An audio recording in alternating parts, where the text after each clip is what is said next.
Okay. Good morning in Europe and a little morning in the Americas.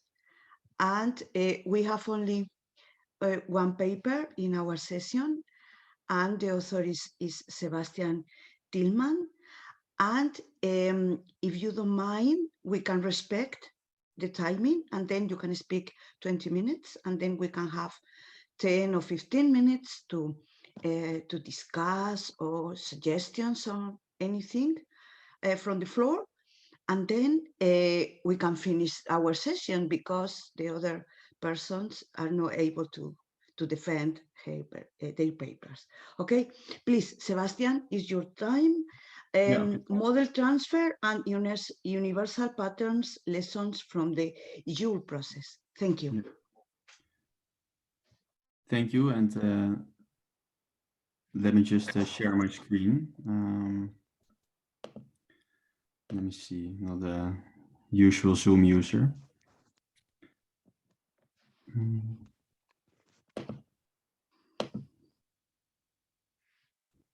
Do you know where the option is to share my screen? Down. Mm-hmm. Okay, you have. Oh my goodness! Wait a minute. Oh wait, Down. yeah. Oh, share screen. I see it already. I think. Green. You can see it. Yeah. Great. Thanks. Perfect.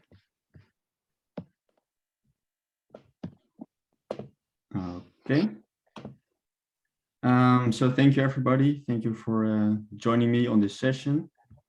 So this afternoon, I'll be presenting this paper. This paper is currently under review, and it's titled Model Transfer and Universal Patterns from the Yule Process. So basically, there's three crucial elements here in this paper. First, it's about model transfer, which I will talk about a bit later. What I actually mean by model transfer.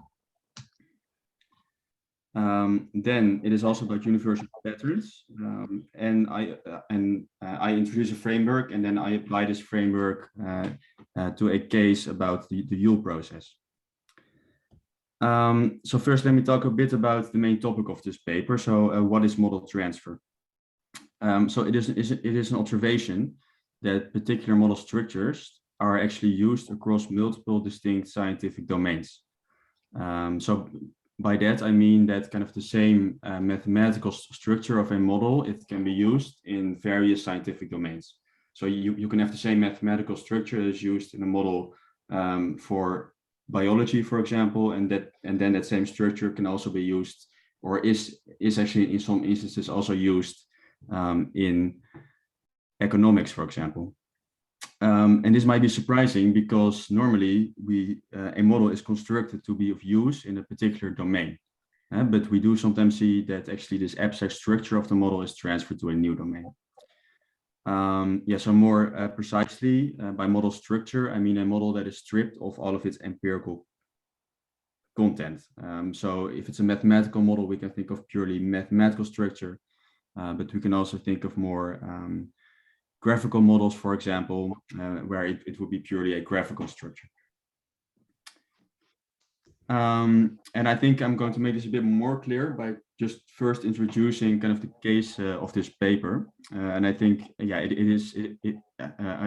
think it is helpful to have kind of this case in mind when I'm also discussing the rest of this paper. So the case of this paper is the Yule process. And I will talk a bit about it. So the Yule process is a model that was originally developed by statistician George Yule. And he developed this model in response to the observed distribution within the system of classification in biological taxonomy. And I will talk about this a bit later as well to make it more clear. And so basically the goal of Yule was to construct a model that was in line with evolutionary theory that could reproduce this observed distribution. And he Yule presented his model in a paper that he wrote in 1925.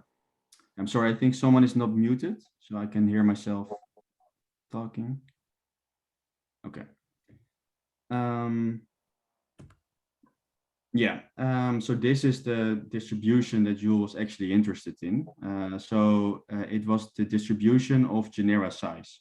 So in this taxonomic system in biology, there are these different taxonomic ranks, he was interested in the distribution of genera, and the size of a genus is given by the number of species that belong to this higher order rank, basically. So the genus is the higher order rank, and the species is the more specific rank. So in this way, we can think about genera size in terms of the number of species that actually belong to this genus. So in the table here, we can see an overview of this, right? So we can see that there are many genera that have just one species that belongs to this genus. Then it falls rather quickly, right? And then there are still some genera that have many species, right? So there are some genera that have almost up to 100 species. And if you plot this distribution on a log-log scale, we actually find a straight line.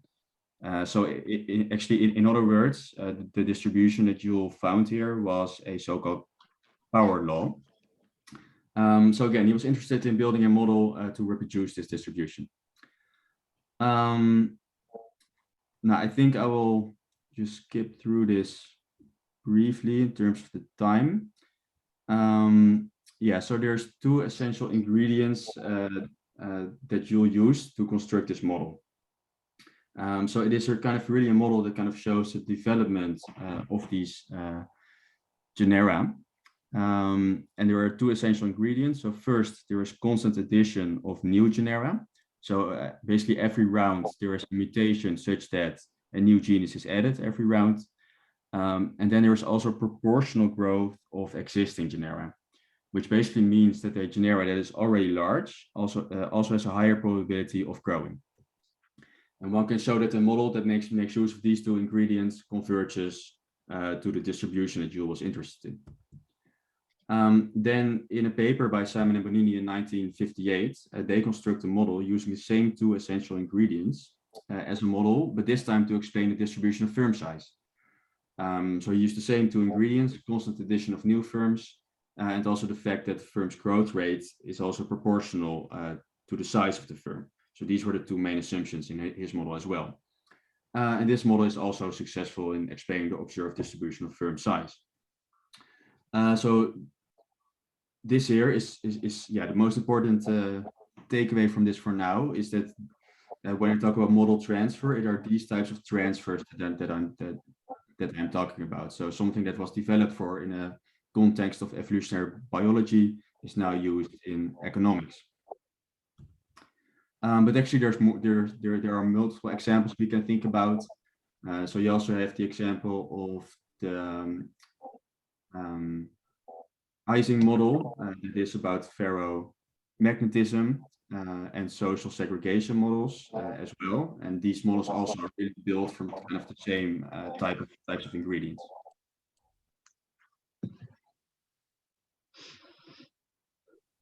Yeah, I think someone is still not muted.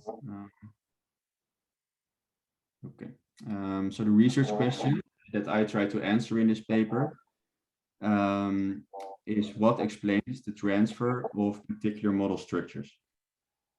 So a model structure is transferred when it is considered to be useful in both the original as well as the new domain. That is kind of my proposition here.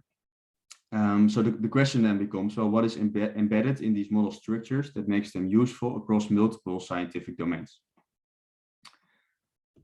Now, if we look at the existing literature, they basically point to two sources of this model usefulness. So first we have computational templates and this was mainly developed by Humphreys. And computational templates basically say that this main source of model usefulness, these are favorable computational features or favorable mathematical features. So we can think, for example, of analytical tractability. So basically this says that a model is more likely to be transferred when it has these computational or these favorable computational features.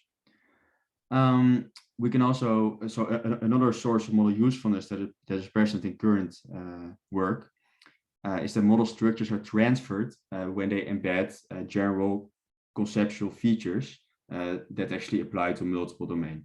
So maybe there are some very general theoretical concepts that can be applied to multiple domains. And if these overlap between domains, then this would also enable model transfer. In my paper, I introduced a new framework, and kind of the starting point for this framework is to ask, well, when is a model structure considered to be useful in practice? So I take a more practical and empirical approach in this sense. And if we think about when is a model considered to be useful in practice, then we enter this notion of model validation. And what we understand by model validation is that it is an assessment of model usefulness relative to some purpose. And in many instances, the purpose of a model will be to answer a particular question. So it will be an assessment, well, is this model a useful tool to answer this question? And more specifically, this model validation, it occurs through the assessment, well, does the model meet relevant validation criteria? And if we think about these criteria, we can distinguish three types of criteria. There are theoretical criteria. Is the model in line with relevant theory? There are mathematical criteria. Does the model have favorable mathematical properties? So we can again think of analytical tractability, for example, but also, well, in some instances, we do want the model to be solvable. And third, phenomenological criteria. And this is also known as empirical validation. So is the model able to reproduce relevant facts about phenomena? So in this framework, so if we start by saying, well, these are the three main validation criteria, then, well, what explains model transfer? Well, it is overlap between these validation criteria. So if we look at the same three types of criteria and we think about overlap, so for theoretical criteria, we can ask the question, well, are there theoretical concepts that overlap between domains? So for example, models in evolutionary economics, they make use of the same theory that is used in evolutionary biology, for example. So in this case, there is a certain theoretical overlap that allows certain models to be transferred. In many instances, there will be overlap in the mathematical validation criteria, right? Because in many instances, it will be desirable to, for example, have a model that is to some extent analytically tractable. And third, and this is kind of also one of the main points of this paper, well, are there certain facts about phenomena that are observed across different distinct domains? And it actually turns out that the answer to this question is yes. So overlap between phenomenological criteria is enabled through the existence of universal patterns. So it is also a kind of a general observation that there are certain patterns that are observed across widely varying domains. And kind of the original formulation of this notion of universality comes from statistical mechanics, where some distinct systems, they exhibit the same behavioral patterns. So an example that's often used in this literature is transitions between a state of magnetism and a state in which there is no longer magnetism, and also just more general state of matter transitions. So if something goes from a solid state to a fluid state, for example. And it is observed in physics that these transitions, they can also be described with the same equational form. So I define a universal pattern as follows. So first, a pattern is an abstract structure. So abstract here means that it's really devoid of any empirical content. So it does not really refer to anything that can be observed empirically. And structure here means something that is recognize as being this, right? So we can think about shapes, for example, certain geometric shapes, or something that can be neatly described by an equation. And a pattern is universal if it can be made to refer to facts about phenomena if multiple distinct in multiple distinct domains by coupling it with domain-specific empirical content. So I can imagine this may still be a bit unclear, but if we observe this graph here as a universal pattern, or just as a pattern here, so we have not yet defined what this P here is and this K here is. But if we give empirical meaning to the P and the K, then we can make this shape, this pattern, refer to certain empirical phenomena. And if it turns out that this shape applies to phenomena in distinct domains, then we can call such a pattern a universal pattern. Yeah, so these universal patterns, I've already said it is an observation that they do appear often in nature. And of course, a question that you can ask is why? Well, this is not really the purpose of my paper, but there's kind of two distinct sources or kind of two distinct answers to this question. So first, we can think of very general similarities to diverse systems, cause systems to show similar behavior, right? So maybe there's some type of very general code basically to nature, and this causes these systems, and this code is similar in a very general way, and this kind of causes these systems to converge to behavior that is also quite similar. A very different explanation comes from Gestalt psychology, and this basically says that as humans, as human beings, we are inclined to observe certain things, right? And we are also inclined to ignore certain things, right? And because we have this inclination to consider some things as structured, it is really for this reason that some of these things, we see them also in very different domains. Some of these structures, we see them in very different domains. So if we now apply this framework to the Yule process, to this model transfer that was in the Yule process, we can again look at these three different validation criteria, and we can ask the question, well, where in these three criteria is there actually overlap, right? So if we look at theoretical criteria, well, which theoretical criteria were present in the Yule process? So in the Yule process, there were some evolutionary notions were present, right? So new species arise through the mutation of existing species. And some of these mutations are very large and they result in a new genus. So there were some of these general evolutionary theoretical criteria present in the construction of this model. Well, it was important for Yule that this model was analytically solvable. So for example, here in this quotation here, we can see, well, the assumption that the chances of specific mutation are identical for all forms within the group considered are constant for all time are unlikely to be in accordance with the facts, but they have to be made to simplify the work, right? So this is really where it says, okay, we have to make some of these simplifying assumptions because it is actually important that we can actually work with the model from a mathematical sense. And finally, in this 1925 model, there was a very clear phenomenological criteria. The model needed to reproduce this observed distribution of genera size. And about this, he says the following: well, insofar as the deductions do not agree with the known facts, the assumptions are probably incorrect or incomplete. So here he basically says, well, we have to make these false assumptions. And if these false assumptions actually lead to the model not being able to reproduce the distribution we are interested in, well, then these assumptions are incorrect.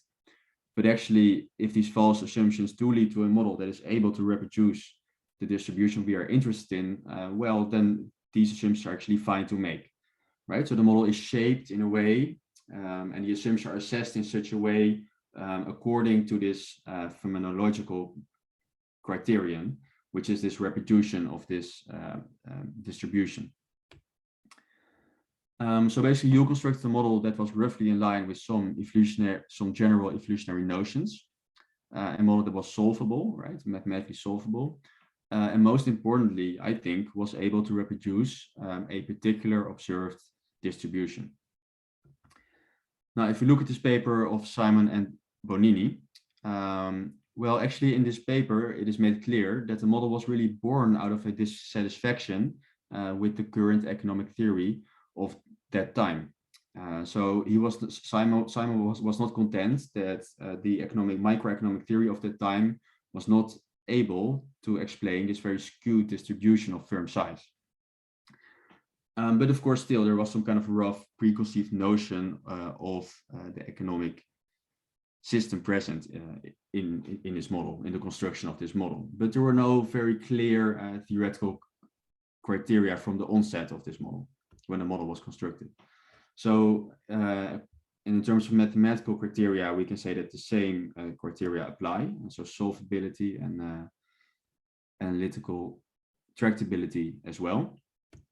And phenomenological criteria, well, and here it was also really important that the model was able to reproduce this observed distribution of firm size.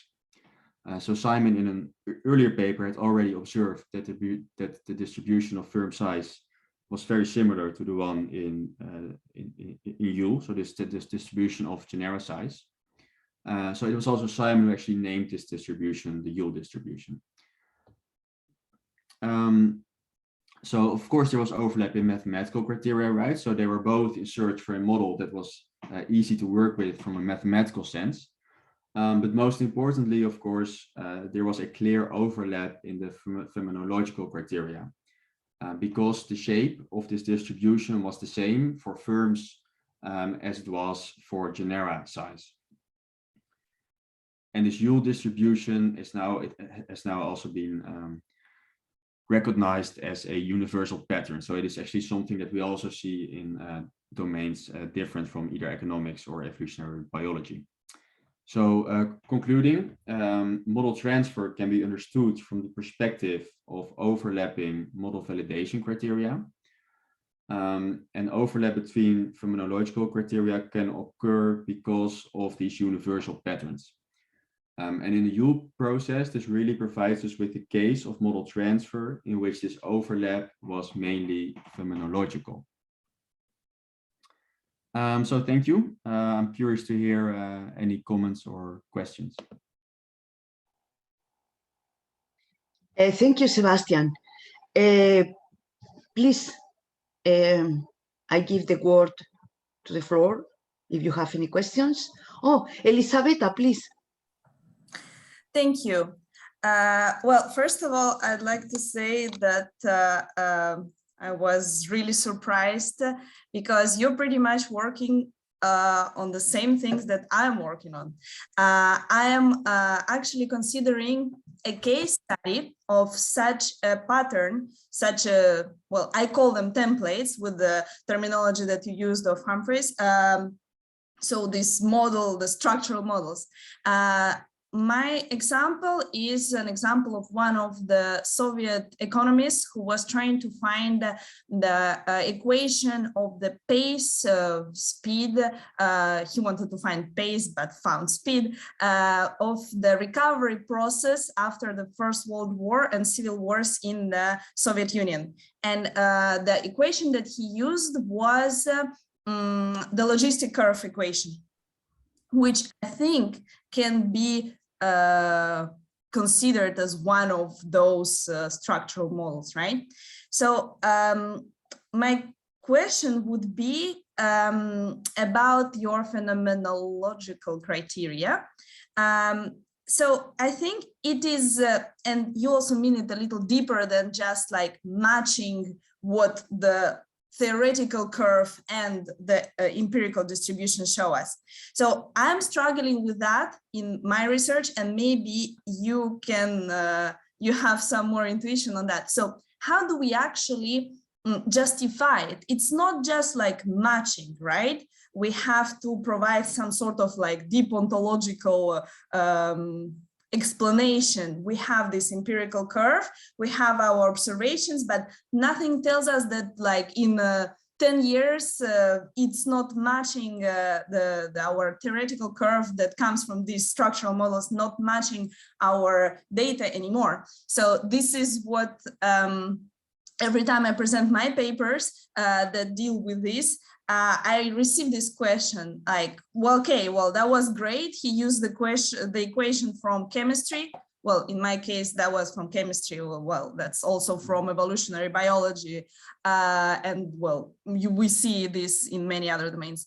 So how do we actually say whether it was a good thing to import this in economics or whether it was actually a bad thing? And if we use this as a template or structure, we might end up with wrong predictions, let's say. And well, in my case, it was important, this sense of prediction because it was also about social planification and so on and so forth.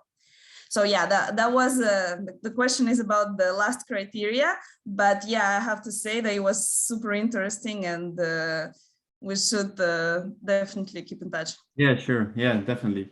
So if I understand it correctly, I think your question is about the relationship between the success of the model and the validation process itself, right? So what does it actually mean when a model is validated in this way, right? What does it mean when the model is able to reproduce this type of shape or distribution?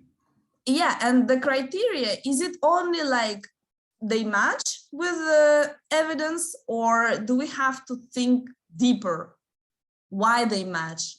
So Yeah.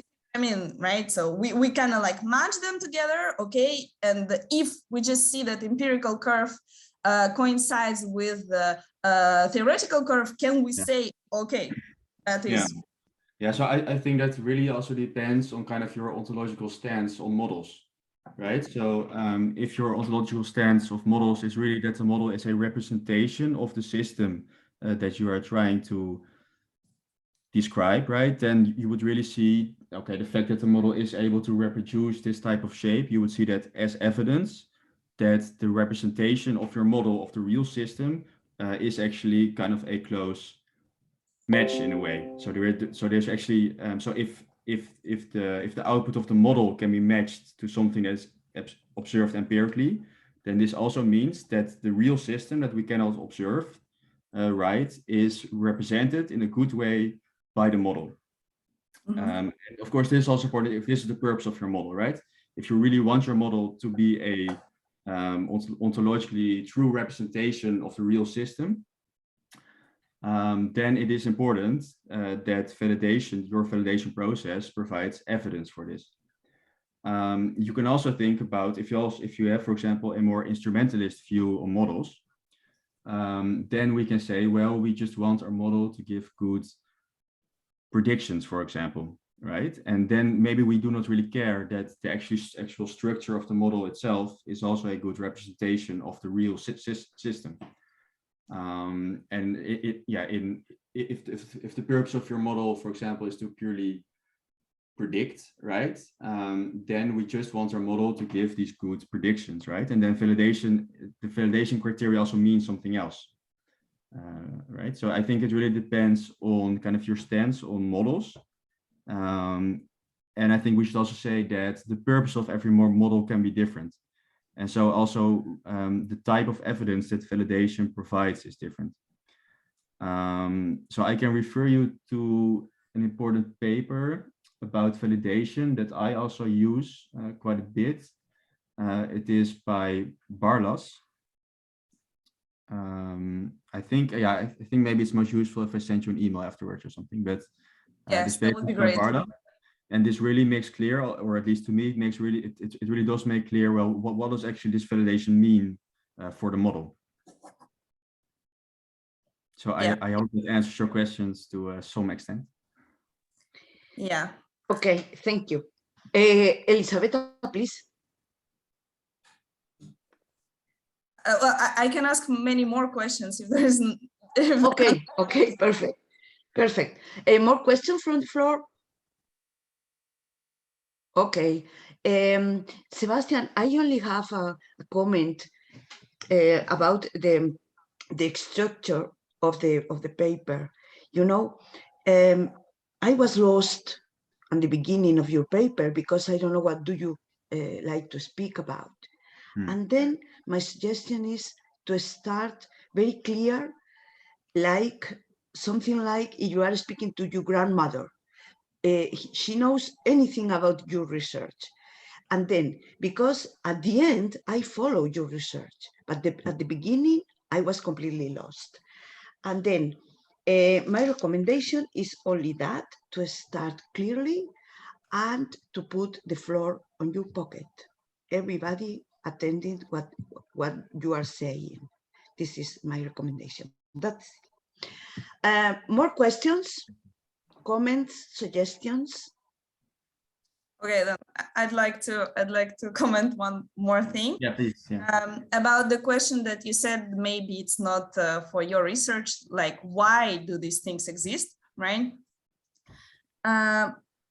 Also, in what I'm working on, I recently started noticing this sort of cybernetic view that Soviet economists, at least a group of them, had in the beginning of 1920s. So there was one guy with the name Bogdanov. He actually tried to prove the point that there are these universal mechanisms, that's what he called them, universal mechanisms that are applicable to all the systems. And it was very unclear in his understanding what he really wanted to say. But now, like the more I read on the existence of templates as well, and also your presentation made me think that, well, this could be also some sort of practical implication of what the early system theorists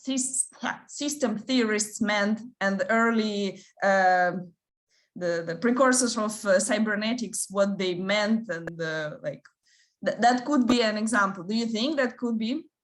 Yeah, I think so, yeah. But I think it is important to also distinguish this notion of universality between the phenomenon. So there can be universality in the phenomenon that you are trying to describe, right? But then there can also be universality, I guess, in the system. So that there can actually be also these mechanisms, right, that are present, and that we actually do see the same mechanisms, right? But I think it is important to make a difference between that, right, and the thing I talk about, which is actually really this thing that is observed, and this universality that is really observed empirically. And so I think this is also present in the case that I'm putting forward, right? Because basically they also, both models, they make use of the same mechanisms, because in both models you have this notion of proportional growth, right? And in both models you also have this constant addition as well.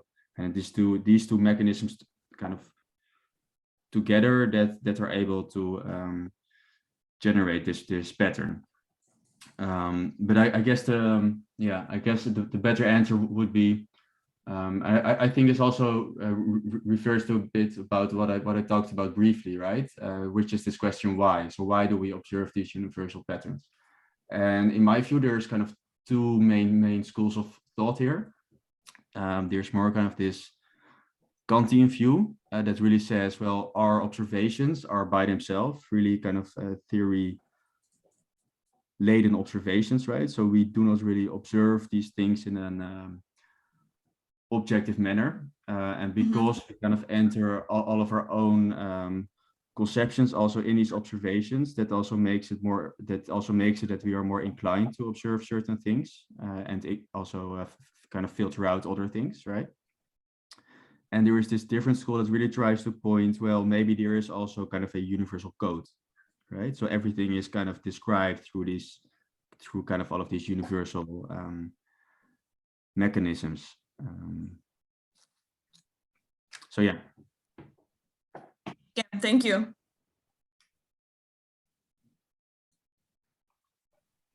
Okay, thank you. If there are no more questions, I finish the session. And thank you very much for being with us and to share your research. Thank you very much. Thank you. Thank you. Yeah, we keep in touch. Sure, yeah, I'd like to. Bye-bye. Bye. Bye.